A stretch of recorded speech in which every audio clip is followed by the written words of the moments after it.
Barry's not here today. So I'll do it again. Good evening, everyone. Welcome to the Buddhist Path of Awakening. We are finishing chapter 21 now of the Shambhala, the Sacred Path of the Warrior.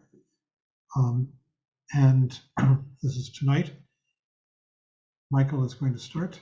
So Michael, take it away. Yes, this is the conclusion to this amazing text. I'm very happy to read it again, and remembering my first encounters with some of this material, and I feel that if there's a way in which I misunderstood what I was being taught, it was in not appreciating the vastness of what's being presented to us. And for all I know, I'll read it again in a few years and think about what I didn't quite get this time around. In any case, it's certainly worth reading and rereading. So the final chapter is titled the Shambhala Lineage, and what Trungpa Rinpoche says that he's going to present are the qualities of the master warrior and how they are transmitted both to him and by him. So most of the first part of the chapter is how these are transmitted to him, but then we get to how they're transmitted by him. But what the chapter actually begins with is a sentence where he says that the journey of warriorship depends on our personal realization of genuineness and basic goodness. And so at this point, we're not talking about basic goodness as a discovery, but as a fully developed, fully experienced realization of basic goodness and of genuineness. Genuineness meaning that we are exactly what we are, and that what we are is our basic goodness. When I thought about this, I was remembering a talk I heard that was actually on a related topic, Rigpa. But the point that the person was making is that a lot of times when we hear about something like basic goodness, we think of it as something that's somewhere inside us somehow, something small or that we have to find. But that the reality, if we fully realize what basic goodness is that in fact it's bigger than we are, it's vast. And that what we consider to be ourselves, ego or identity, is just a very small dot of confusion within this vastness. So what he says, anyway, is to continue the journey, it's necessary to have a guide, a master warrior, to show us the way. And that giving up ego, selfishness, delusion is only possible if we have a living example, someone who's already done so. And so we're encountering someone who's done so by reading this text and by following his instructions for meditation practice. Because ultimately, what it really comes down to, and I think the only way to fully really understand what this chapter is about, is to connect with the experience of awareness and nowness that we make contact with through meditation practice. If you remember back to the chapter on nowness, which was several weeks ago, he said that the way to experience nowness is to realize that this very moment, this very point in our lives is always the occasion. There's no other now. As much as we might dream about a different now, as much as we might be preoccupied with wishing we had a different now, there's really only this now, right here, right now, where we are. And when we're able to recognize that, recognize awareness, which is nowness, and settle into that, then we begin to experience some of the qualities that he's talking about. And I think every one of us has to some degree in our meditation practice. So we're simply talking about being fully present. And what he says is the origin of the Shambhala teachings is the wisdom of the cosmic mirror, the quality of the cosmic mirror that's unconditional, it's vast open space, space beyond question, space beyond reference point. So in other teachings of the Buddha, we read about shunyata, emptiness, and the fullness that we might experience when we're able to let go of any reference point, any concept, and simply be in our experience. simply be fully awake. And that's what we're talking about now with the cosmic mirror. It's primordial, it's the origin, it's our true nature, our original nature, it's our basic goodness. It's what we truly are if we're able to tap into that, and when we're able to tap into that. And it's interesting to think of the mirror-like nature, you could say, of awareness, that a good mirror reflects things exactly as they are without adding anything, without taking anything away. A mirror is precise and accurate. It's open to anything and everything. There's no limit to what a mirror can accommodate. The mirror is not affected or changed in any way by anything that it does reflect. The reflections may change, but the mirror itself does not. And in the same way, our awareness has no particular focus, no fixed point. It arises everywhere. It doesn't arise in one direction, and it comprises all our experience. So this is, again, this vast open space, this vast unconditioned open space. And he says, in the realm of the cosmic mirror, our mind extends its vision completely beyond doubt. So again, we're really talking about our original nature, our true nature, what we truly are. This is before thoughts, before the thinking process takes place. He says there's the accommodation of the cosmic mirror, which has no boundary, no center, no fringe. It's not bound in any way by any reference point. We get caught up in reference point, and then we don't recognize this mirror, the mirror-like quality of our awareness, the mirror-like quality of our original nature. But in truth, there is no reference point, no fixation when we're able to let go. Any fixation we experience, any reference point we get caught up in is temporary.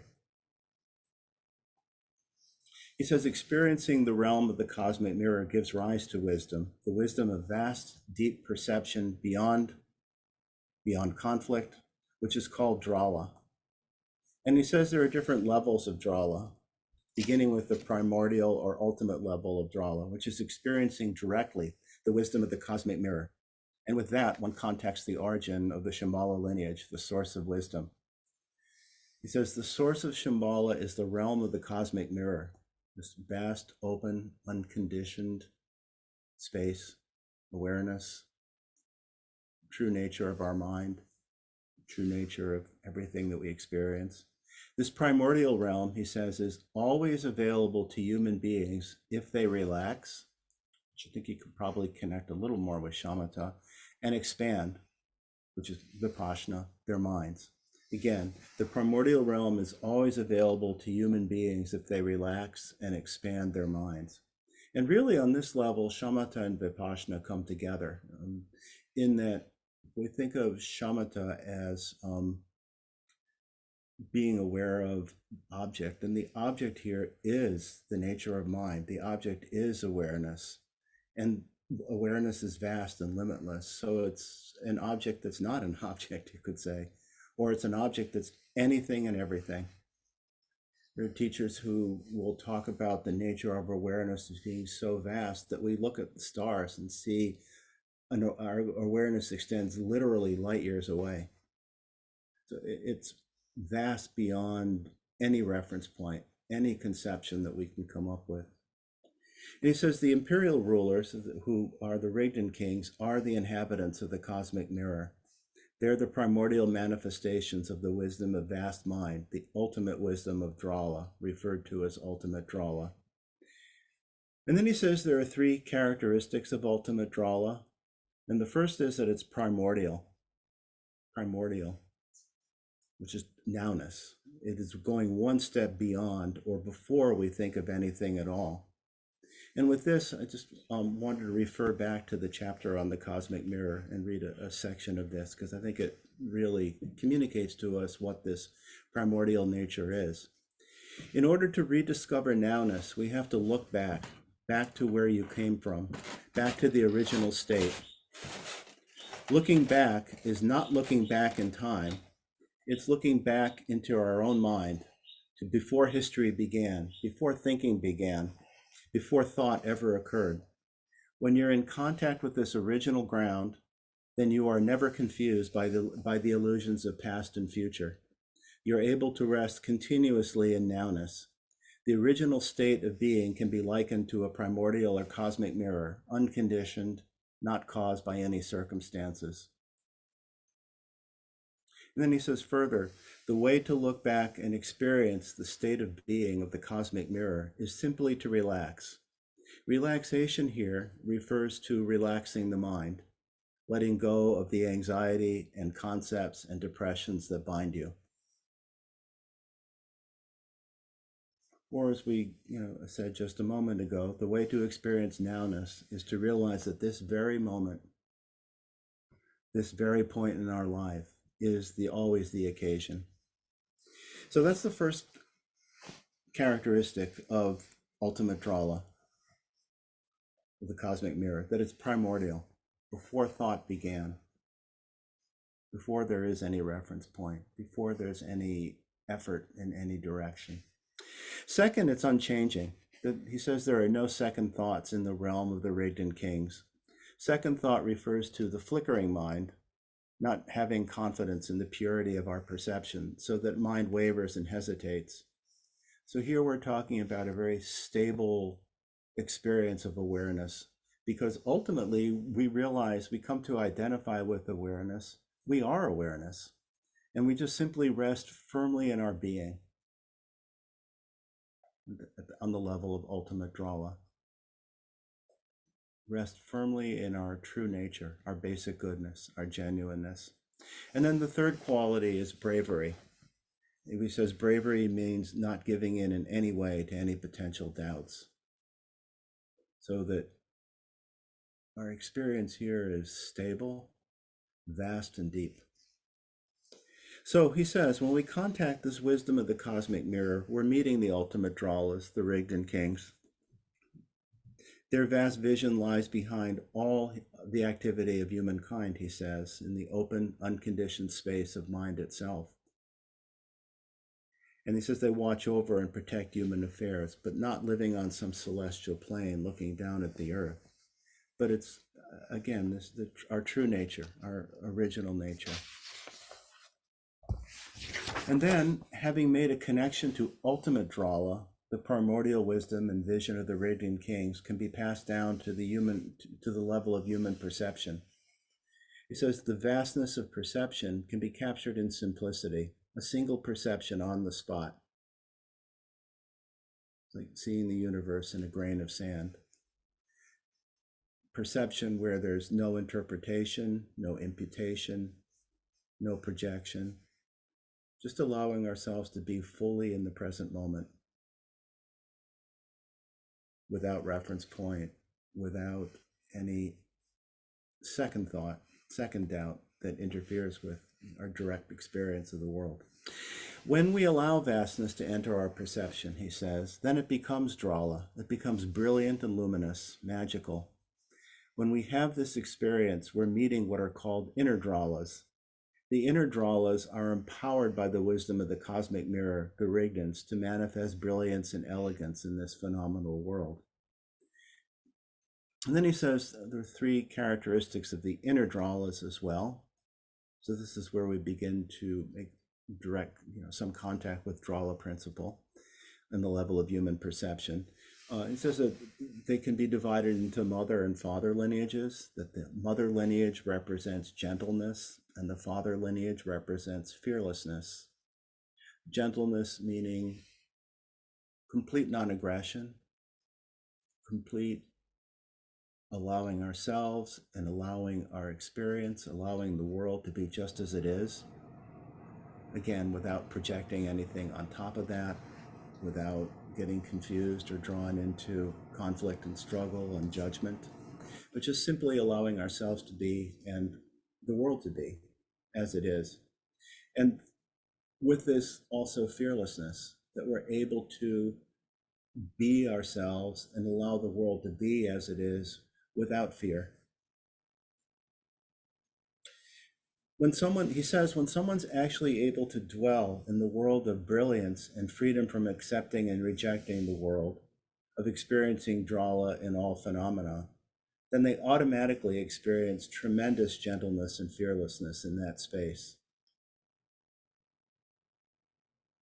So this is the experience of inner drala.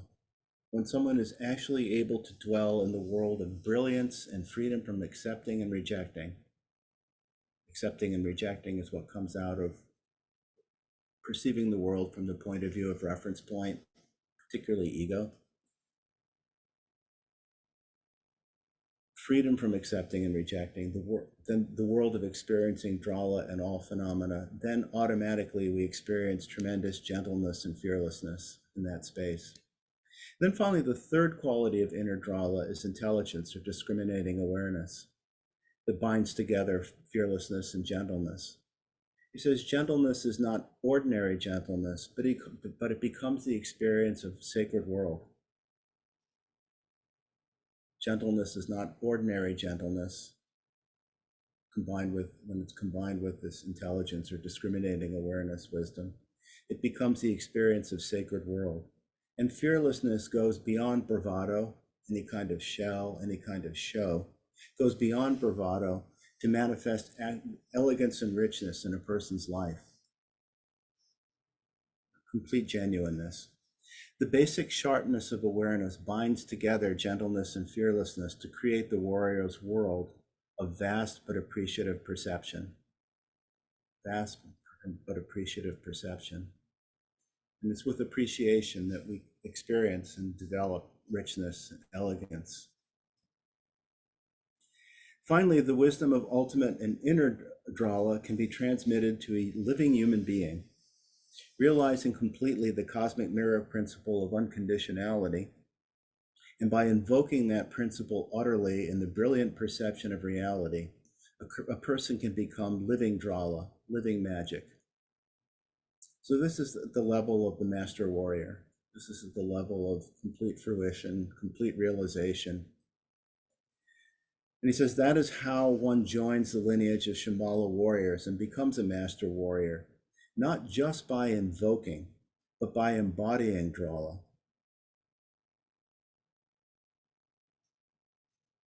Not by invoking, but embodying drala. This is the fullest meaning of authentic presence. And so in this way, the master warrior embodies the outer drala principle.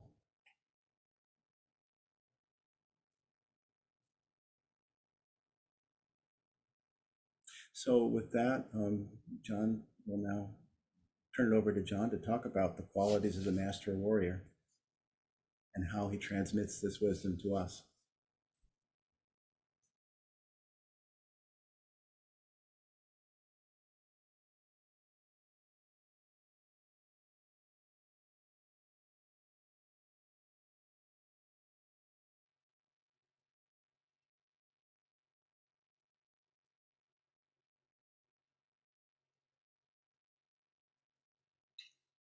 Just a second.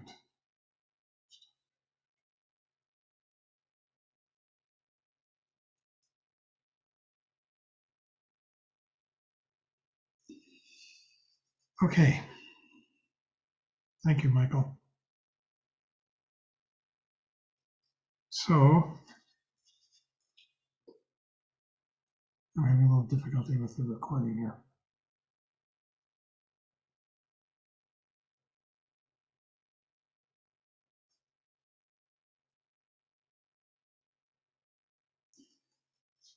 We'll try it like this.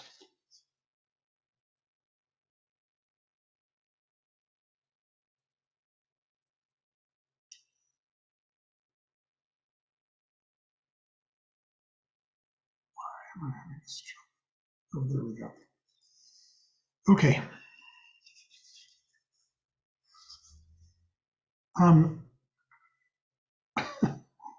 This material is so profound. It just doesn't get much more profound than this. I'm going to say a few things and just try my best. One is that as I read this, it's as though I've read it for the first time. Michael said something similar. And as I read it, in order to understand it, I envisioned Trungpa Rinpoche, who I feel, in retrospect, embodied everything that he is describing in his communications with us. Although, frankly, at the time, back in those years, I saw only maybe parts of it. And I feel in retrospect, as I look back and remember him, that I missed so much. Because one of the qualities of the master warrior is extreme humbleness. Not in the sense of sort of groveling or anything like that, gestures of humility, but in the sense of just utterly being so simple and present and direct. And he was all of that.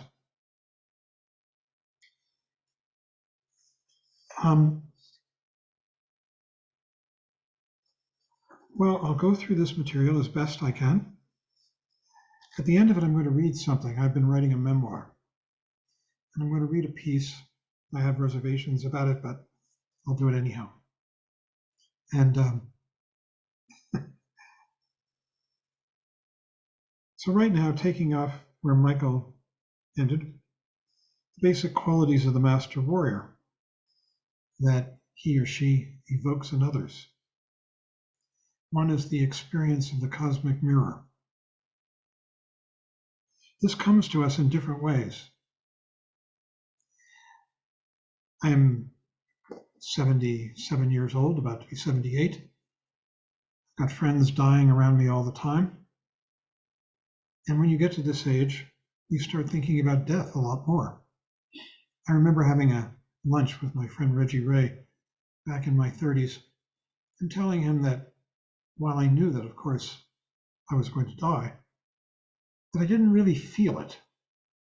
I just knew it intellectually. And that I wished I could feel it more because perhaps it would change the way in which I lived my life, that I would live it more meaningfully, more with a sense of immediacy and urgency. Well, as you get older, you begin to believe it. And the other day, I saw Michael smile. The other day I was, in the morning, I was thinking about my own impending death. And it's not that I'm sick or I'm going to die in the immediate future, and yet. But this body certainly is wearing out, no question about it, like an old car. And I was thinking about it and feelings of anxiety and imagining it in the future, seeing the picture of it in the future.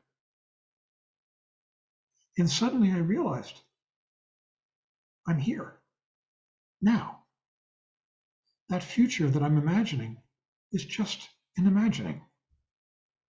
It's just a fiction that I'm creating in my mind, like a movie, like a television show. And this is completely real now. Not only is it real now, but it's very powerful, it's immediate, it's flowing, it's vivid. It's full of all kinds of things that are just unavoidable,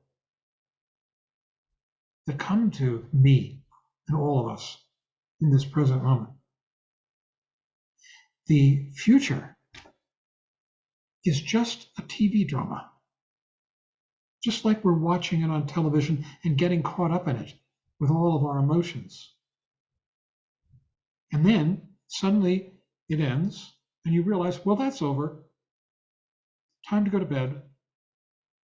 Time to brush my teeth, take off my clothes, whatever it may be.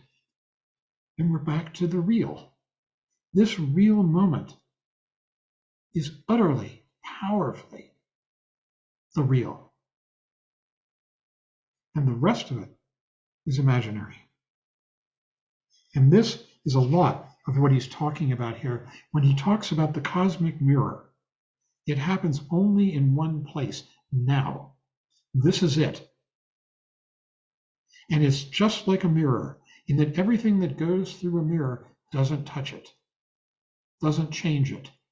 Images in a mirror. The same thing with all these images that we're experiencing right now. Sounds, smells, tastes, objects of mind, visual objects, all of the rest. They're all passing through this cosmic mirror.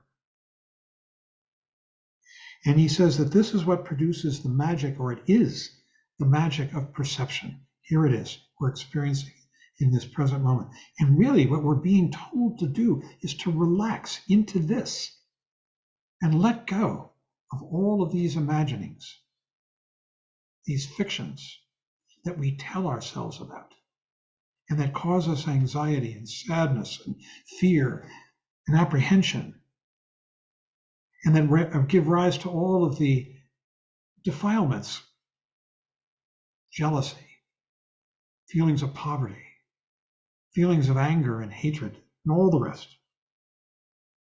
Because in this present moment, this beautiful, luminous present moment, glowing with the colors and the shapes and the sounds and everything else, all of that is gone. It transcends duality, he says. It has complete, authentic presence.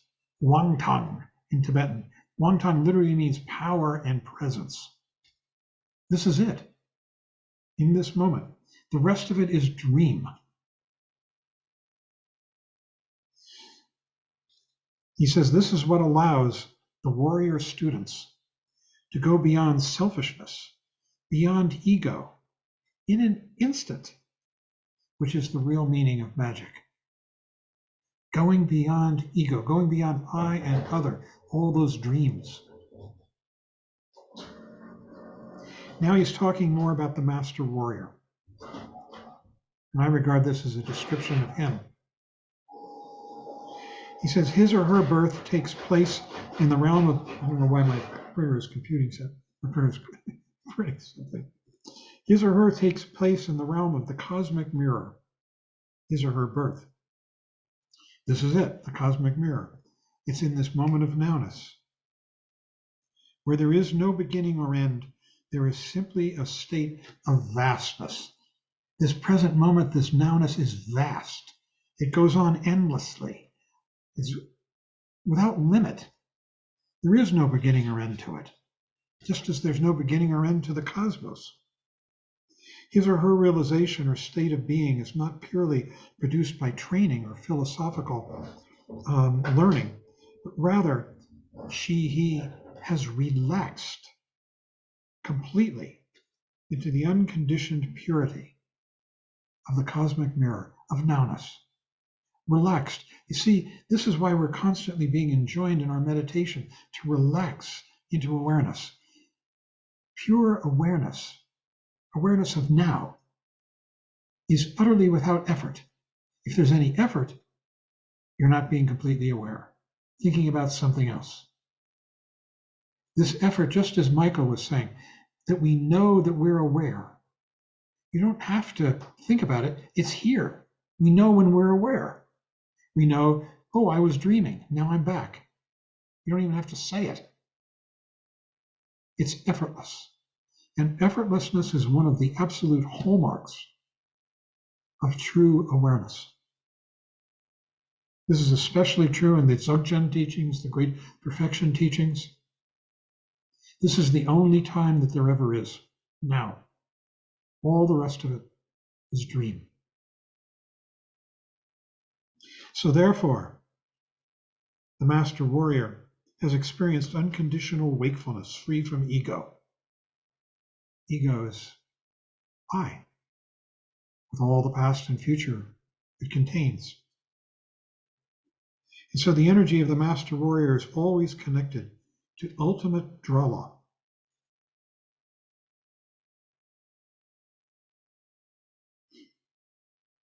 The vast vision of the Rigden kings.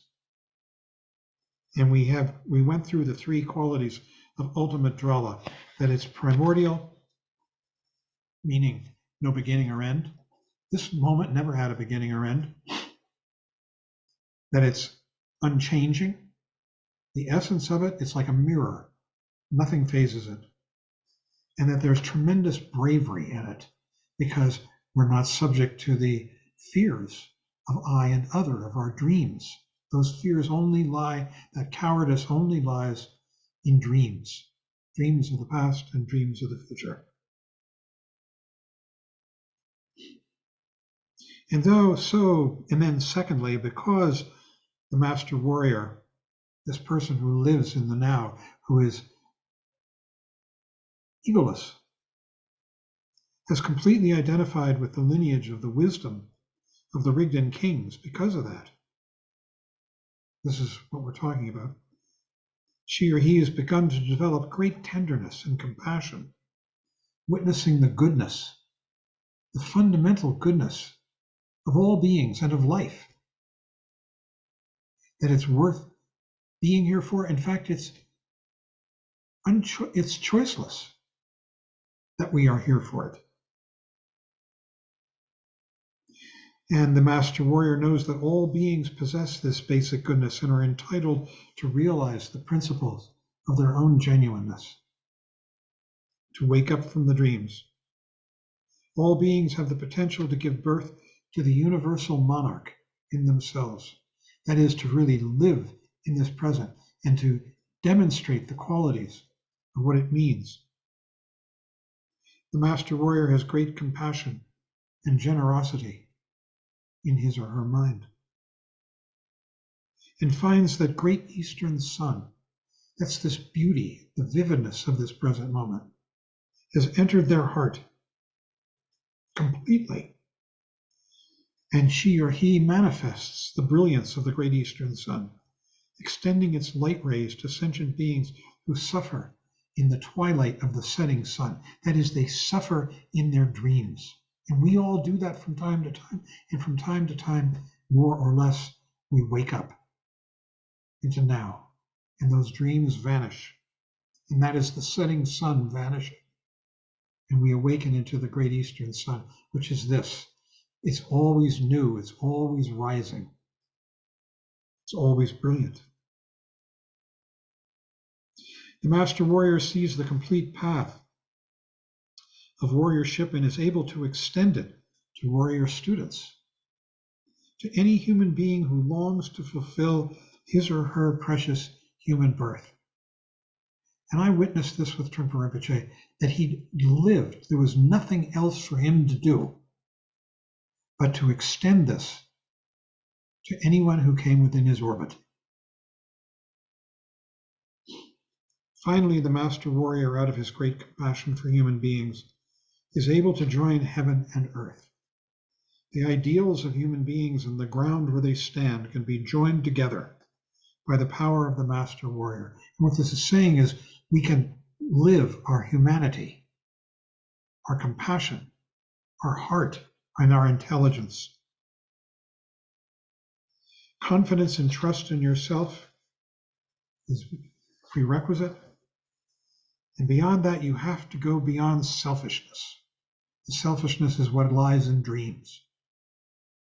We switch our loyalty from those dreams, those anxious, fearful, ego-driven dreams of the past and the future, into resting effortlessly in awareness of this moment and appreciating its beauty and vividness and interacting with it.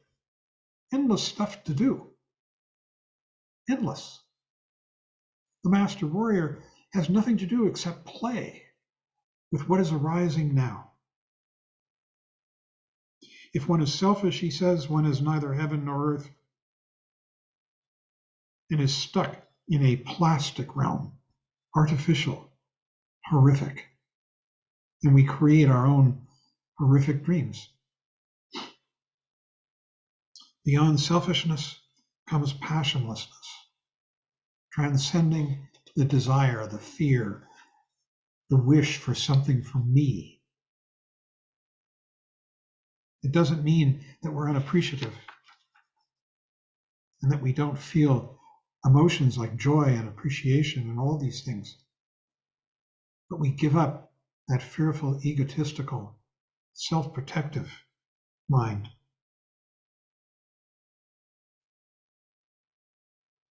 He says, trying to push this into others, goodness into others, doesn't work. It only produces further chaos. Each person has to discover this for themselves. It's a completely personal journey. There's no way around that. You can be sort of shown it. That's what a master warrior does. But then each person has to make this discovery. Vivid, powerful, revelatory.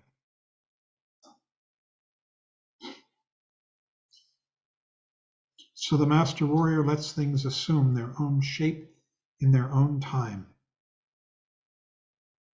He's very gentle and generous that way. You never lose faith in their basic goodness of everyone, in their ability to become warriors in the world.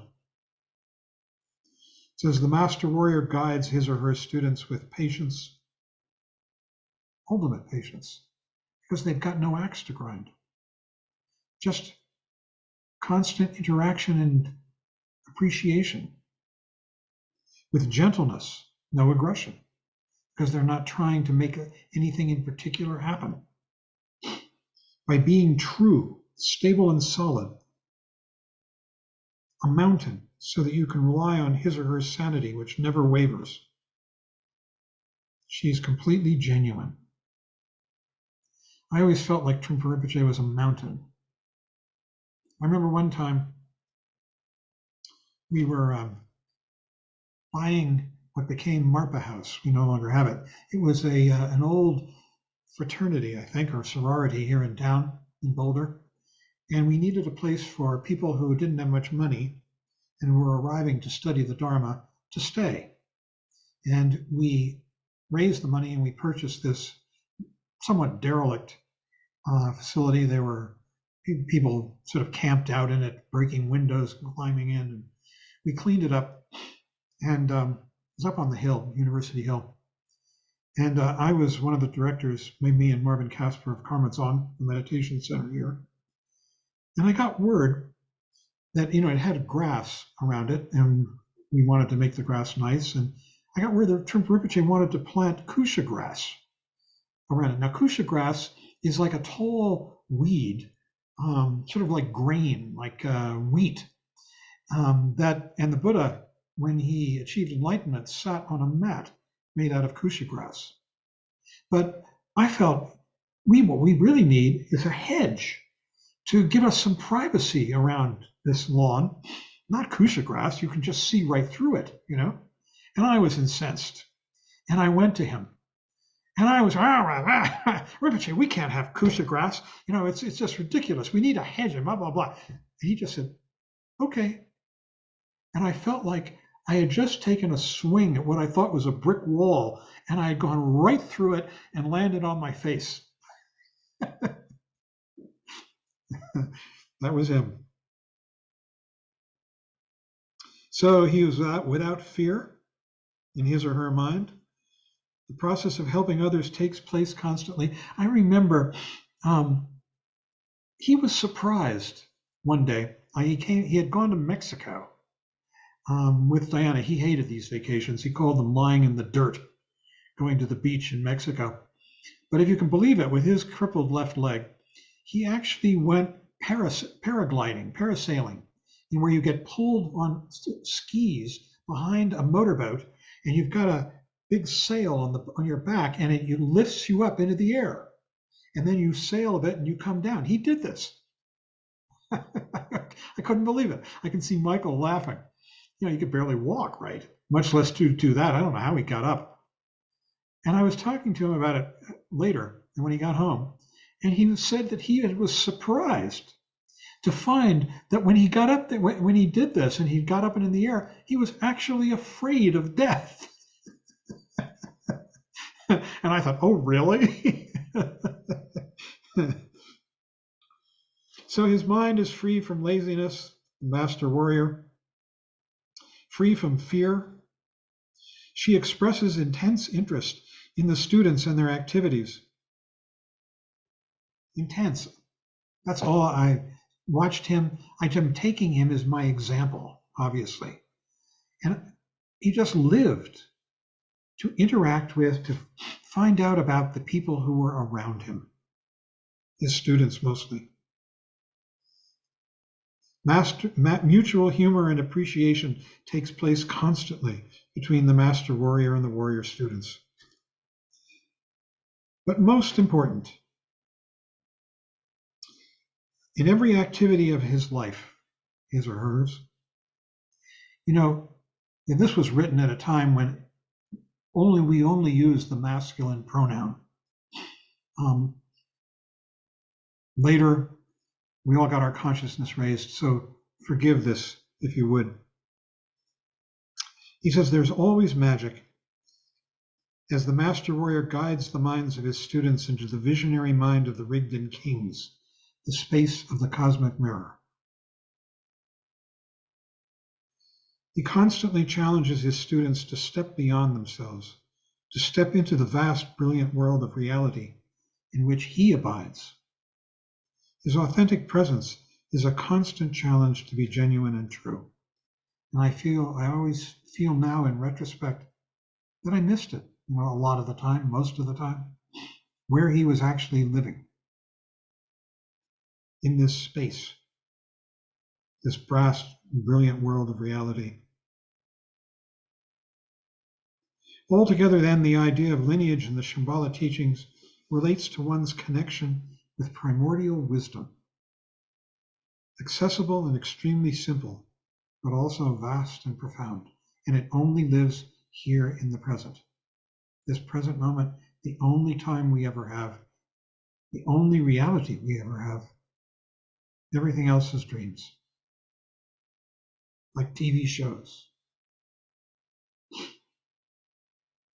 The way to despotism and corruption lies in clinging to concepts of all kinds, any, without access to the pure realm in which hope and fear are unknown.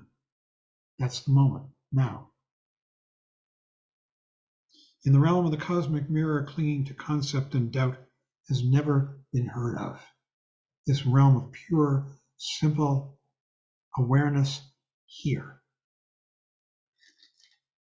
Those who have proclaimed true goodness, the innate primordial goodness of the human being, have always had access to this realm. All this class of being that we're just reading about, beginning to touch, come into contact with, it's so difficult to see this in a person. Over the centuries, there have been many who have sought this ultimate good and have tried to share it with others. To realize it requires immaculate discipline and unflinching conviction. And this is what we're working towards. Immaculate discipline every time we come back to the breath, to awareness, and unflinching conviction that this now is what's real. Finally, he says, what distinguishes these master warriors, leaders of humanity, and guardians of human wisdom, is their fearless expression of gentleness and genuineness on behalf of all sentient beings. We should venerate their example and acknowledge the path that they have laid for us. They are fathers and mothers of Shambhala who make it possible in the midst of this degraded age to contemplate enlightened society. And now I'm going to take a chance and do something a little bit risky. I've been writing a memoir, and I have a chapter which I'm going to read. I have some reservations about reading this. I'm going to turn off the recording for this. So no, I guess I'll leave it on and I'll just remove it from the recording later. This is titled And it's before I read this chapter, and really before I read Shambhala, the Sacred Path of the Warrior again. And like Michael, I think we both really didn't realize what this book is about and how extraordinarily profound and deep and powerful it is. And I wrote this without any thought of what we've been discussing. Drala, magic. Well, when I wrote it, I thought a little bit about Drala, but not nearly what we've been talking about. And I titled it, The Real Meaning of Magic. That wasn't my title, actually. So here I'm going to read this, just a few pages. One of the first people to show up in Boulder, I want to see what time it is. Wait a second. Do we have time? Yeah, I think we do. One of the first people to show up in Boulder in the fall of 1970, when I arrived with Trungpa Rinpoche, was David Bolduc, a tall, thin hippie in his early 20s with a deferential manner, trimmed black beard, full head of wavy hair, glasses, and a soft smile, wearing the Boulder uniform. Jeans, mountain boots, down jacket, cowboy hat. David and I became friends, a deep friendship which has lasted to the present. We have had adventures together. David grew up in Michigan, but like so many, had come to Boulder from California, where he had been active in the anti-war movement, burning his draft card and having connections with the likes of Joan Baez, David Harris, Gary Snyder, and other famous members of our generation on the West Coast. At the time that I met him, David was living in a small cabin in the woods on the side of Lookout Mountain in Golden, Colorado, with his wife Stevie and a pair of Persian cats. Among his friends were several members of the Shurtleff family from the San Francisco Bay Area. Jeffrey Shurtleff, recently returned from Allende, Chile, had introduced him to communism, socialism, and so David, idealistic as well as bookish, had started a store in Denver called Together Books, which he made a cooperative, effectively giving it away to his customers. Later, after he and Stevie moved to Boulder and had a daughter, Madalena, he started the Boulder Bookstore, which he did not give away and which has made him a well-off businessman. In 2018, the American Booksellers Association named it the best bookstore in America. But then David and Stevie were living in a one-room cabin at altitude in the forest with an outhouse, a well, and no running water. Heat came from a wood stove, light at night from kerosene lanterns. It was to this cabin that another member of the Shurtleff family, Christy, Jeffrey's cousin, came from San Francisco with her boyfriend, Malcolm, to live with David and Stevie and the cats. I only glimpsed Malcolm once, tall and skinny like David, but with a brown stovepipe beard and long hair. He didn't stay long, but he and Christy moved in with the Bolducs, and Christy did stay. She and David became students of Trungpa Rinpoche, and I saw her at seminars and thought her pretty. Later, we would marry and have a child, my first daughter, Cara.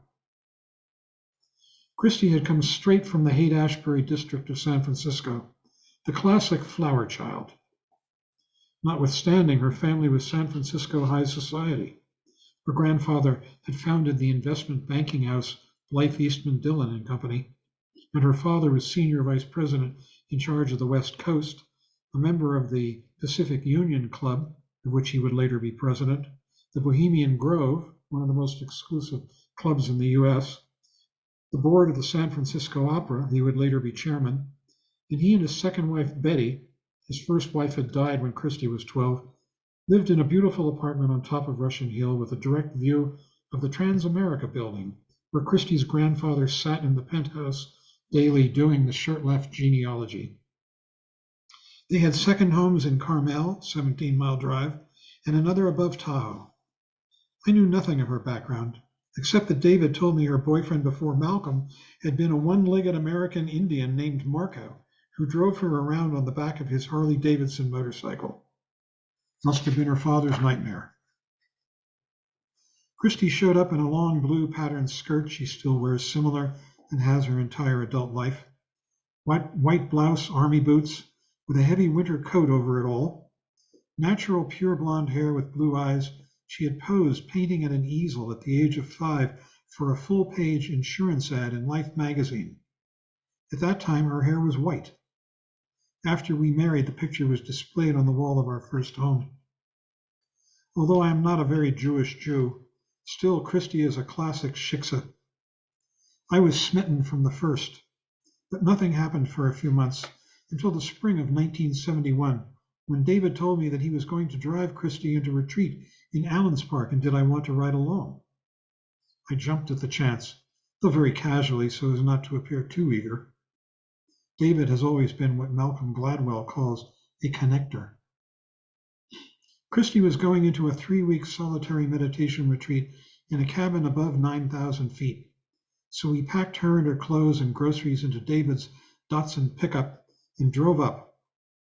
I remember sitting with her on the porch of the cabin, and when she pulled her skirt up, revealing her knees, I was a goner. Later, when she returned from retreat, I saw her off and on, and eventually we became lovers, having sex for the first time while walking in the meadow around Gunung Mas cabin at 9,000 feet in the Rockies, with wild horses standing nearby and a view of the Continental Divide. It was cold and the ground hard and stony, but we managed and our affair began.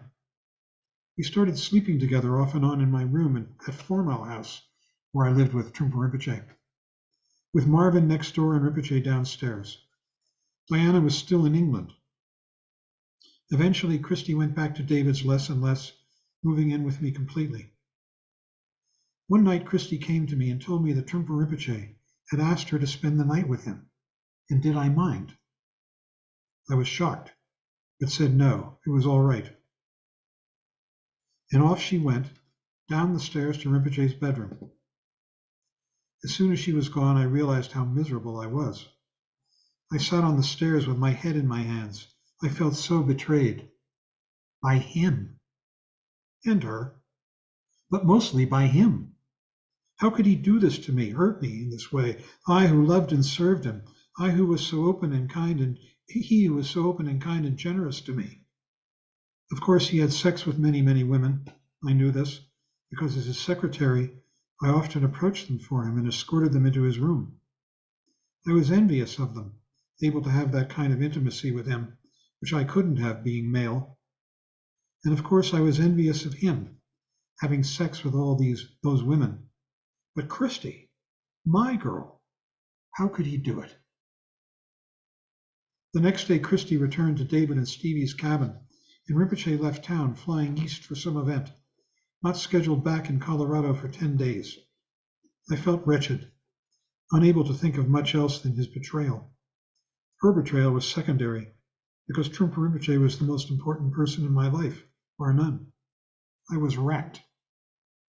So when Rinpoche returned unexpectedly early, after only a few days' absence, to stay for a few days before departing again, I was torn between happiness to see him and fury at what he had done to me. I must have been walking around the house with a black cloud over my head. I am sure my face was dark with unhappiness and anger. I barely spoke to Rinpoche until after a time he asked me to talk to him in one of the small downstairs bedrooms. I agreed, and as we sat cross-legged facing each other on the thin mattresses, he began to speak, asking me to tell him why I was so angry, what I felt toward him. I don't remember very well what I said, but I am sure I told him I felt betrayed by him, was hurt and furious, or words in that direction, as much as I was able to express my feelings through my embarrassment, shame, hurt, and fury. After listening for a while, Rinpoche asked me to hit him. Hit him? Really? Where? Really? I refused. He persisted. I refused. He persisted, asking me to hit him in the face. Finally, I did, with my fist. He asked me to hit him again, harder. I did. And he asked me to hit him again, which I did, hitting him hard on the side of his face. Then I asked him to hit me, and he said no. I insisted, and after a while he hit me a few times in the face. We were silent, emotion coursing through me. Then he held out a pack of Marlboros, offering me one. I took it and put it to my lips. He picked up a Bic lighter, held it out and flicked the wheel to light it. A spark flew into the air, and in that instant I began to cry, tears coursing down my face, though I hadn't cried in many, many years, since I was a child. Even more, the atmosphere in the room changed. Suddenly, it was as though the air was creamy, almost tactile. Not an emptiness, but a presence, a substance. And the colors of the room seemed softly brilliant, beautiful, tactile as well. His skin and hair and eyes, the orange and yellow sheets on which we sat, the walls, the trees outside the window, everything softly vibrant.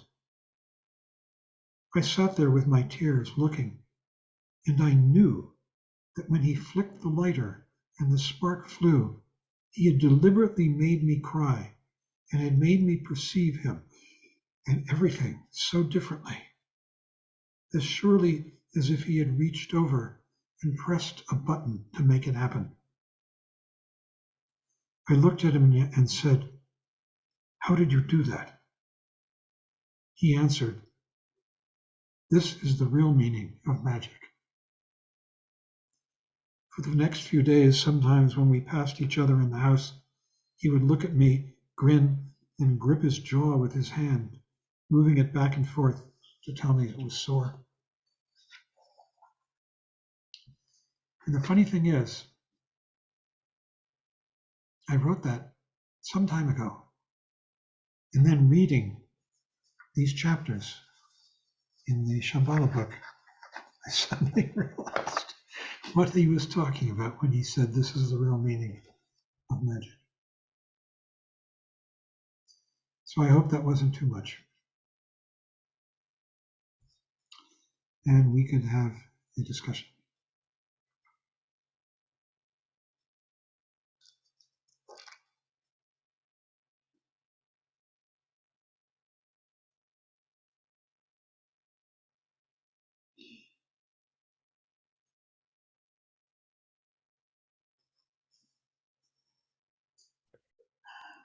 Thank So I you, want to say John. thank you for sharing. That was so beautiful.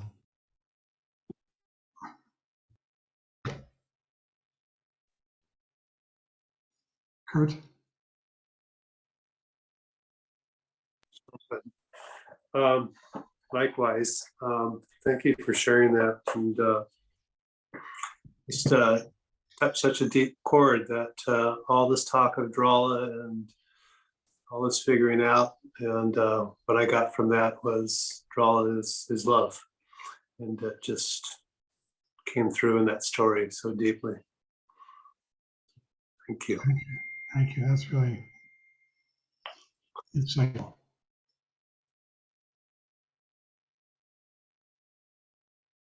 Yeah, love.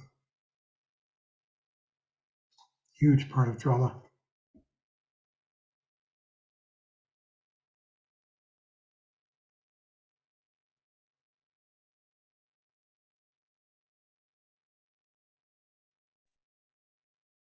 John, thank you for sharing that. It was so touching to me, his skillfulness, his joining you,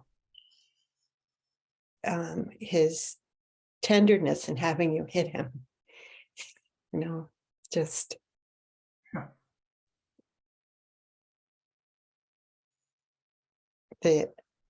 that's amazing to me. That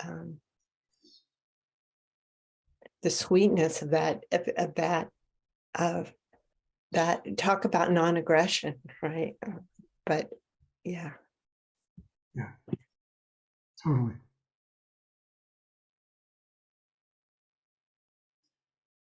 When I cried, I hadn't cried for years. I hadn't cried since I was, maybe before I was a teenager.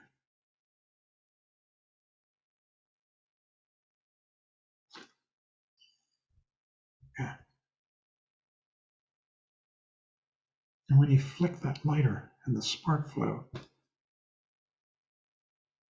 I was so sure that just like he reached over and pressed the button,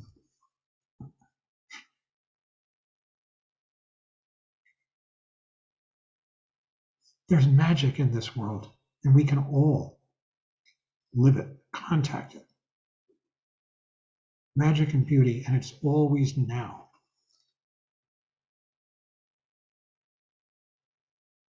This is the message for us.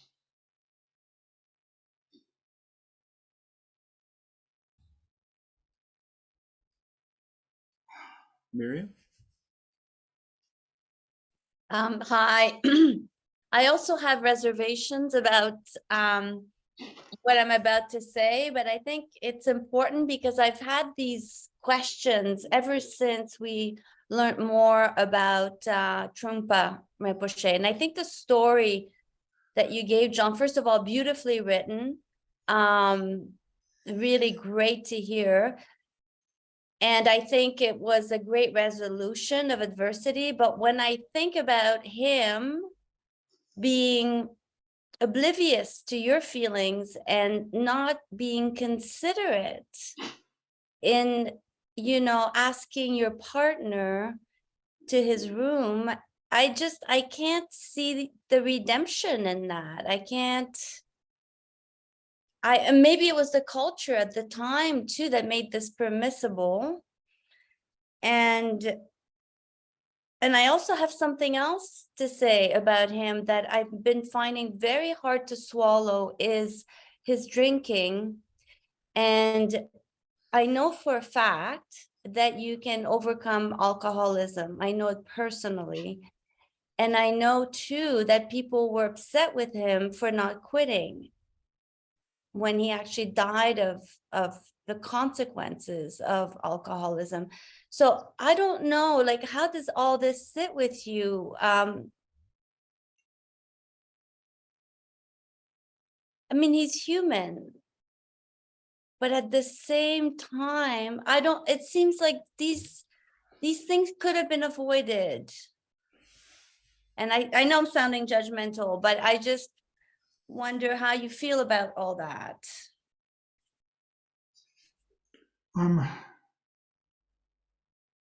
Let's see, I met him when I was about 26.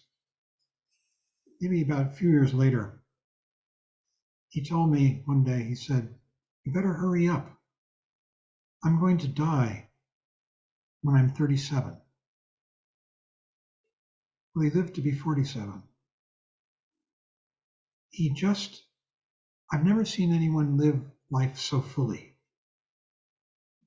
And yet, he drank. We all asked him why, and we got different answers at different times.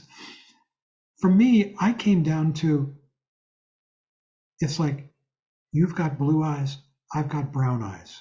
I'm a male, you're a female. He drank, I don't. That's all I could ever get, because I never felt that his drinking was neurotic, that he was trying to avoid life, ever. And in retrospect, I don't think anybody who knew him did. He's lived life more fully than anybody I've ever known in my life. He was an example. From the minute he opened his eyes in the morning till he shut them at night, he was constantly engaged with the people around him, always interested in them, endlessly, wanting to communicate. So I asked him once, here's the best answer I ever got. I asked him why he drank, because we didn't want him to drink. And he said, well, he was the 11th in his line, reincarnate Lama. Dalai Lama's the 14th, that kind of thing. And he said that the previous incarnation, the 10th, had been a great ascetic, vegetarian, no sex, lived his life in a meditation box. That's a box that you can only sit in, you can't lie down in, right? So he spent years sitting, wearing what's called a meditation belt to help you sleep in an upright position. And he said, maybe the pendulum swung so far to that side in my last life that it had to come all the way over to this side in this life. That's the best answer I ever got. But I mean, I've known a lot of alcoholics, and there's an element of wanting to escape from life, to leave life. No, just wasn't there.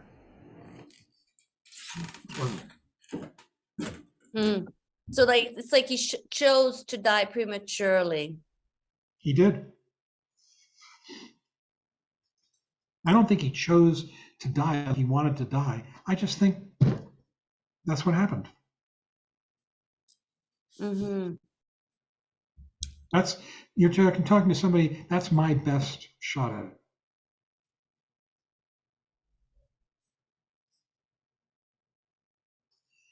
John, Yes. can you repeat again what he said about magic and what you understand from that? When he flicked that Hi. lighter, the room changed for me. And I started Actually, crying. could I call you back? What time is it now? Oh, it's, yeah, maybe it's Could getting I late. call you back in about 20 minutes? I'm in the middle of a class. Who's this? Okay, call you back in class. Oh, somebody's talking on your phone. Sorry. Okay.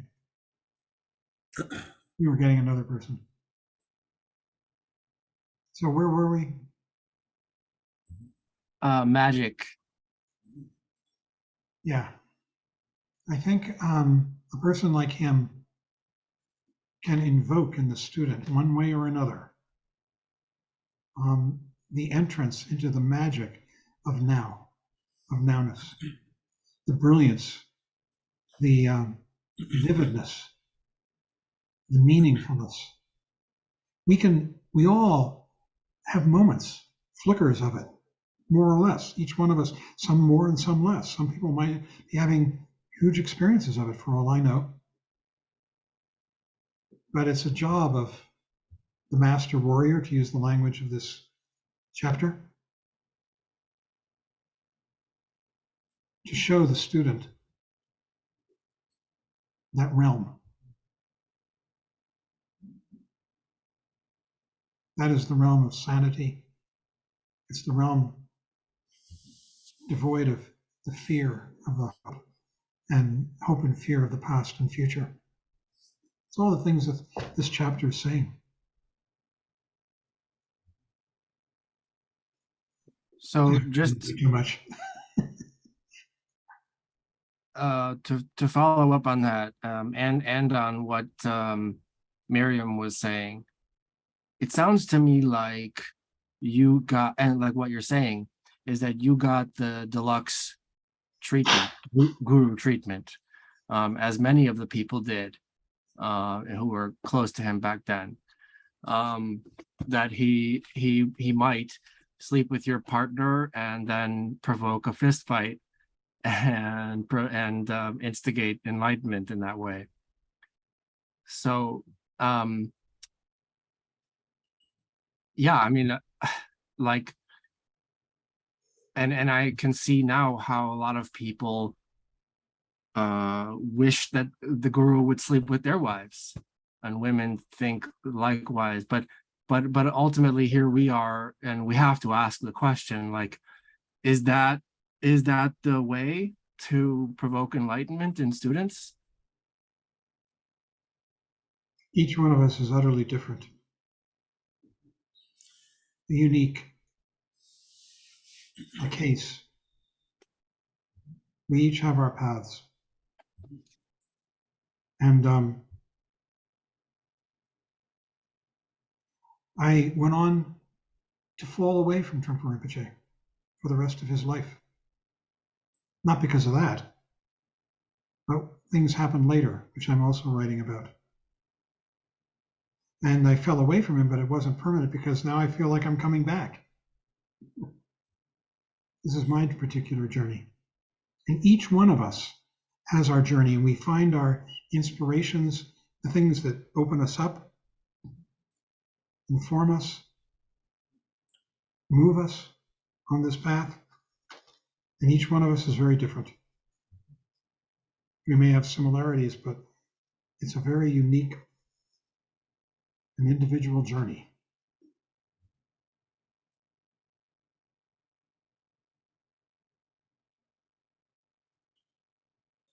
Dan? Yeah, thanks. Thanks, John, so much. Thanks. That was unbelievably profound and brave. And, but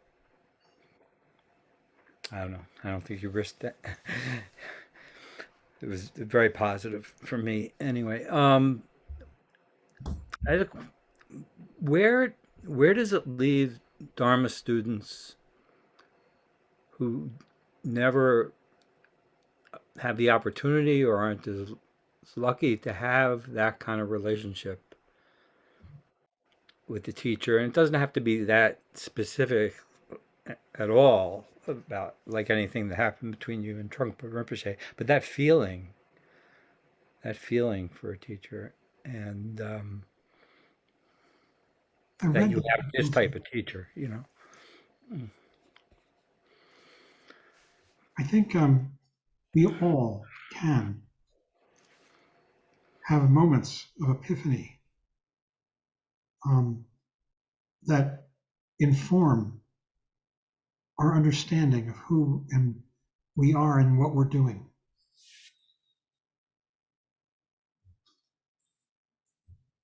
We all meet people who are meaningful to us in our lives. And those people have great impact in one way or another. The Yeah, I can I specify that a little bit more? Like, like when he specifically writes or says that um, you have to have experience with someone who is realized, you know, yeah, and I don't feel like I'm missing that. I'm just, it makes me wonder though, but you it's know. not an absolute. I mean, No, we can have these experiences to a greater or lesser degree with different people. It's just, I remember Khandro Rinpoche, whom I love a lot. I mean, I think very highly of. She is the only female Rinpoche I know, actually, and she teaches. And she was giving a talk about the teacher at the New York Shambhala Center years ago. And someone asked her, "How do you find, such a person?" And she said, "You look, you explore, you make a relationship with someone who inspires you." And she said, "But you may not find that person in this lifetime. No guarantees." It's just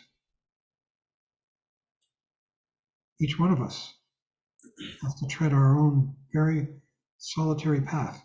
We tread it together, but we tread it alone together. We find our inspirations alone together.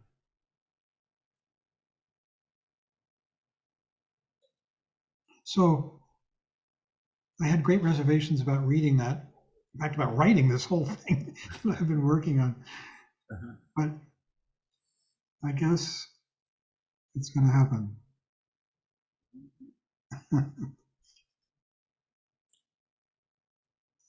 I mean, this book, Shambhala, The Sacred Path of the Warrior, I'd read it years ago. I thought I knew it. I thought it was sort of lightweight. Ah, God. This is as deep as it gets.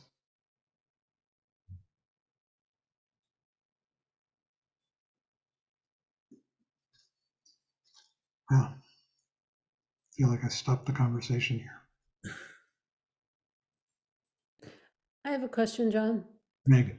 I just wonder, as you're writing this and you're writing about your the time that you spent with someone who's obviously a really amazing and complex person, if you find yourself sort of being his apologist or in defending him because of some of the things that we're talking about, or as you write this, are you mostly just bringing out the wonderful parts of him?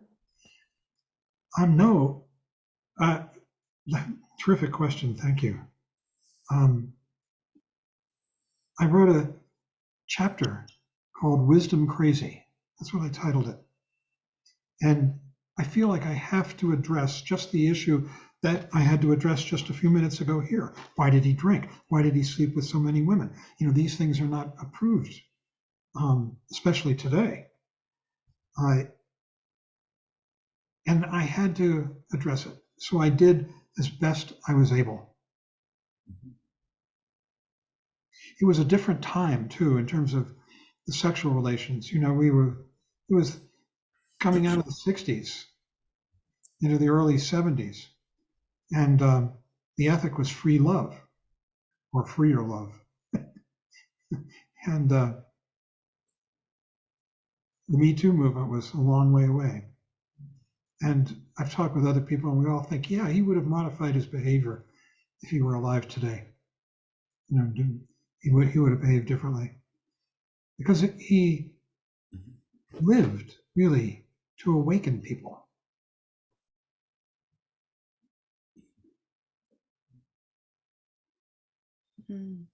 That's what I feel about it. I wrote another chapter that you're going to enjoy maybe at some point, called The Game. It was a game that we played. Sort of, we'd sit around in the house and you get a bunch of people together. It's kind of a fun parlor game. I'll tell you about it, then you'll never be able to be it. It's the way the game works, if I tell you about it. And the only way you could be it is if you found some people playing the game and they didn't tell you about it and made you it. So that's not likely to happen. So the game is that you get a bunch of people sitting around, and one of them is sent out of the room. Everybody else in the room is told, if they don't already know it, that the purpose of this game is that when the person comes back, they're going to be told that what they have to do is to figure out what the game is. And they can do this by asking anybody in the group any question they like. And by listening to the answers, they're to figure out what the game is about. Well, what the game is about is that all the people in that group waiting for this other person to come back are going to answer that person's questions as though they were that person. So, Meg, if you were, that person and you were to ask me, do you have any children? I think I'm right. I would say, no, you don't have children, do you? No. So I would say no, even though I've got 2 daughters.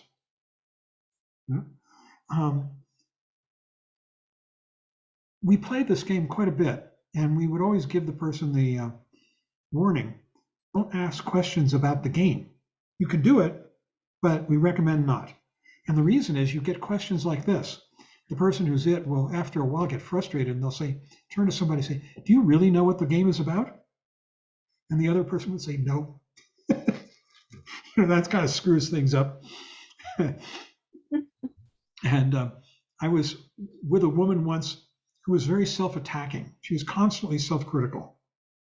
And at one point during the game, she asked somebody, do you like me? And the person said, not so much. So it can get a little dicey. We played it with Trungpa Rinpoche. It went on and on and on. It went on. Some people get it in 1 or 2 questions. They'll say to you, what color shirt are you wearing? And you tell them, well, I'm wearing a black shirt, but you happen to have on a white shirt, and they can figure it out. With him, we must have gone on for 2 hours. And we're sitting on this mattress, about 6 or 8 of us around. I've written this up. Finally, he asked someone, what's your favorite drink? Well, at the moment, he was drinking Mai Tais. Weird drink, to be drinking rum and whatever you mix it with. And the person said, I'm drinking Mai Tais right now. And I could see something go off in his eyes, like nobody was drinking Mai Tais except him. Then he turned to someone else and he said, what is your artistic, or what is your decorative how do you like to, what's your artistic ethic? What is your artistic, what is the word I want? Their style. And the person said, well, I like the simplicity of Zen, punctuated by splashes of Tibetan color, which of course was his style, unlike the Tibetans who just, you go into a Tibetan shrine with just chock-a-block, endless stuff, but he liked white walls and then a splash of maybe a tanka in the middle of the wall. We saw it go off. He started laughing. He started laughing so hard he had tears coming down his face. He was holding his eyes. All we had was mattresses on the floor, and he was rolling on the floor, just with tears streaming down his face. He got it. And I figure now that the reason it took him so long to get it was that he was so not self-referential. He just didn't think about himself. He was constantly interested in the person sitting across from him, what they had to say, what they were thinking, what they were feeling. And that's why it took him so incredibly long to figure out that everybody was being him or trying to be him. There's a real example.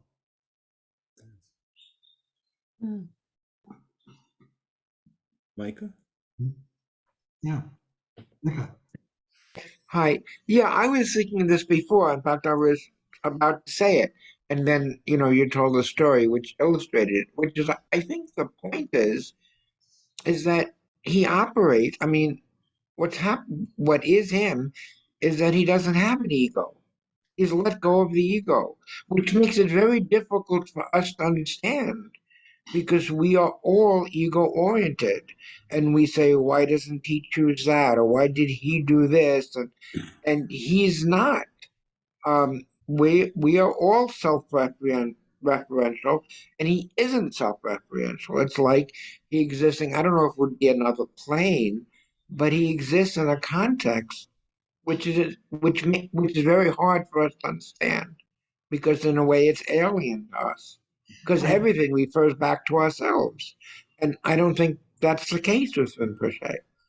So he does things that are in a different context than we operate in.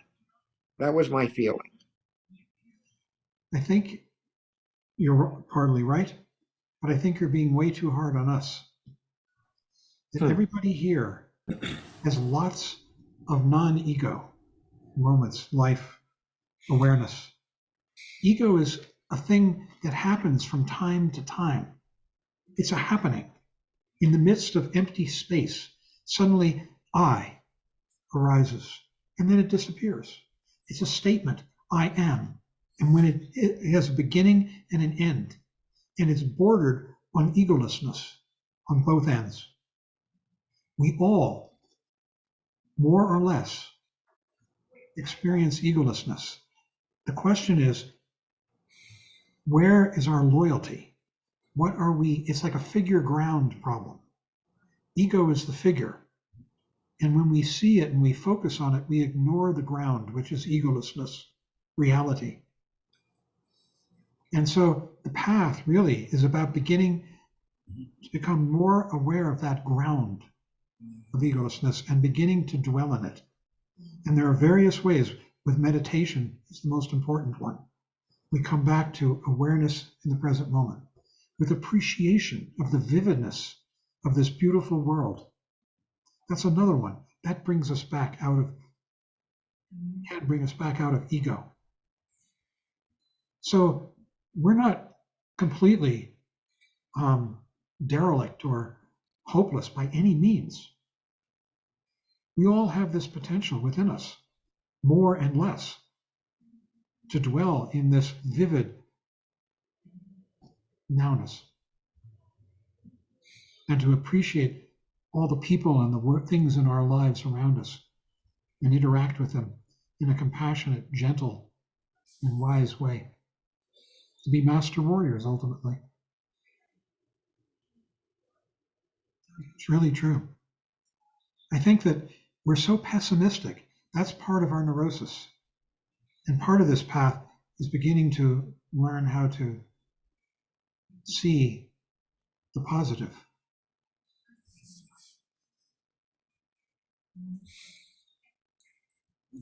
Well, I think we're over time. Yes. Thank you. Thank you all. We'll have a discussion tomorrow. Great. Thank you, John. That was amazing. Yes, thank you.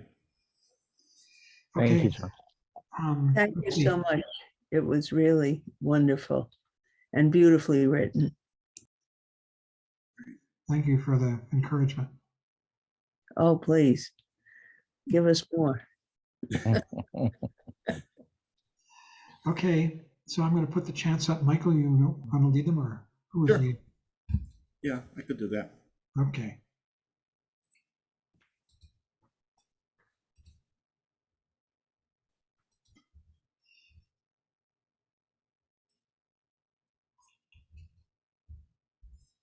So we'll close by reciting a prayer for peace and dedicating the merit generated by our practice and our study for the benefit of all sentient beings. By the blessings of enlightened and compassionate ones, by the power of my positive actions of 3 times, and my prayers of pure aspiration, may wars, conflicts, epidemics, and all other maladies dissolve in this world, and may the earth and all who live on this earth enjoy the abundance of well-being. May all learn to live lovingly with each other. By this merit, may all obtain omniscience. May it defeat the enemy wrongdoing. From the stormy waves of birth, old age, sickness, and death, from the ocean of samsara, may I free all beings. By the confidence of the golden sun of the great east, may the lotus garden of the Rigdon's wisdom bloom. May the dark ignorance of sentient beings be dispelled. May all beings enjoy profound, brilliant glory.